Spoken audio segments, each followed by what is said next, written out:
সারা রাজ্যে সিআইটিইউ অনুমোদিত বিভিন্ন সংগঠনের সভ্যপদ সংগ্রহ কর্মসূচি চলছে। এরই অঙ্গ হিসেবে শুক্রবার কমলপুরের বিভিন্ন এলাকায় বাড়ি বাড়ি গিয়ে সভ্যপদ সংগ্রহ করেন স্থানীয় বাম নেতৃত্ব। সেখানে উপস্থিত ছিলেন সিপিআইএম ধলাই জেলা সম্পাদক অঞ্জন দাস সহ আরও অনেকে। এদিন চানকাপ এবং মেছুরিয়া এলাকায় অনেকে স্ব পেশা অনুযায়ী বাম সংগঠনের সভ্যপদ নিয়েছেন বলে জানান অঞ্জন দাস। তার দাবি, স্থানীয় মানুষের মধ্যে ব্যাপক সাড়া পরিলক্ষিত হয়েছে। সিআইটিইউ ত্রিপুরা রাজ্য কাউন্সিলের সিদ্ধান্ত অনুযায়ী সিআইটিইউ অনুমোদিত বিভিন্ন ইউনিয়নের সভ্যপদ সংগ্রহের কাজ 1 ডিসেম্বর থেকে 15 ডিসেম্বর 2025 তার মধ্যে সংগ্রহ করার সিদ্ধান্ত গ্রহণ করা হয়েছে। এই সিদ্ধান্তের ভিত্তিতে কমলপুর মহকুমার চানকাপ এবং মেচুরিয়া এলাকায় আজকে বাড়ি বাড়ি সভ্যপদ সংগ্রহ করা হয়।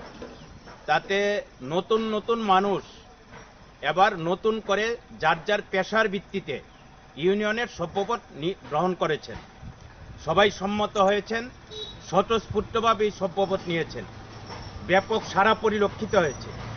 সবার বক্তব্য, লাল ঝান্ডার শ্রমিক আন্দোলন শক্তিশালী হোক। আমরা লাল ঝান্ডার শ্রমিক আন্দোলনের পাশে আছি, পাশে থাকব, আরও মানুষকে সমবেত করব। আজকে বাড়ি বাড়ি সভ্যপদ সংগ্রহ অভিযান করতে গিয়ে এটাই প্রতিফলিত হয়েছে।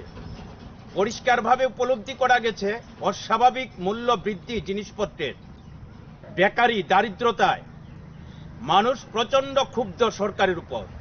তার সঙ্গে পঞ্চায়েত থেকে শুরু করে উপরতলায় সীমাহীন দুর্নীতি, তার সঙ্গে গণতন্ত্র আক্রান্ত, এগুলি মানুষ মেনে নিতে পারছে না।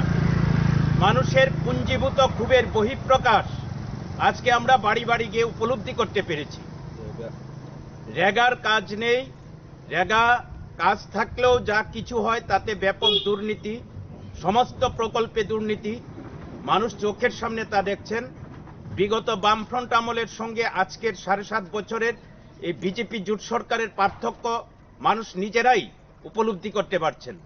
তার ভিত্তিতেই আজকে মানুষ আমাদের সমর্থনে ব্যাপক সাড়া দিয়েছেন এবং এটা উপলব্ধি করতে পেরেছি আগামী দিনে লাল ঝান্ডার আন্দোলন আরো ব্যাপকতর হবে, মানুষের অংশগ্রহণও ব্যাপকভাবে বৃদ্ধি পাবে, তার প্রতিফলন ঘটতে শুরু করেছে।